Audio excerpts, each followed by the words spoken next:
একটি ছোট গ্রামে থাকত এক নামাজি যুবক। তার নাম আমিন।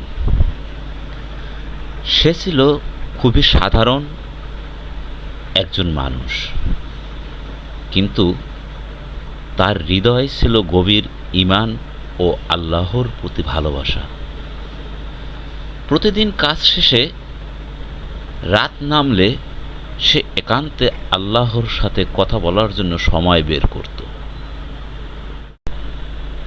এক রাতে গ্রামের বাইরে জঙ্গল সংলগ্ন ছোট এক মসজিদে সে একা ইশার নামাজ আদায় করে।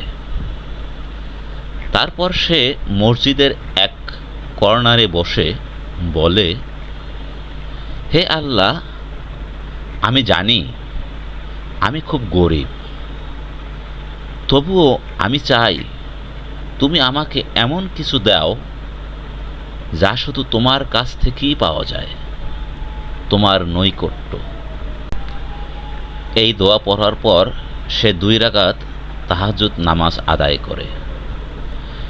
নামাজ শেষে চোখে অশ্রু নিয়ে সে আবারও দোয়া করে, হে রব, আমাকে এমন বানিয়ে দাও যে আমি রাতের অন্ধকারে কাঁদি আর তুমি হাসো।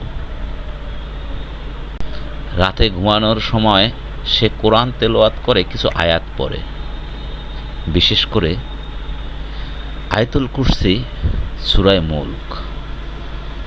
এরপর বিছানায় যাওয়ার আগে সে 3 বার সূরা ইখলাস, সূরা ফালাক, সূরা নাস পড়ে ফু দিয়ে নিজেকে ঢেকে নেয়। এই আমল তার কাছে শান্তির উৎস হয়ে উঠছিল। রাতে গভীরে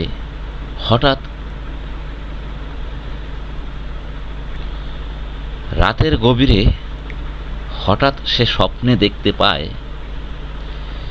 সে একটি আলোয় ভরা বাগানে হাঁটছে। চারপাশে শান্তি আর পাখির মিষ্টি কলতান।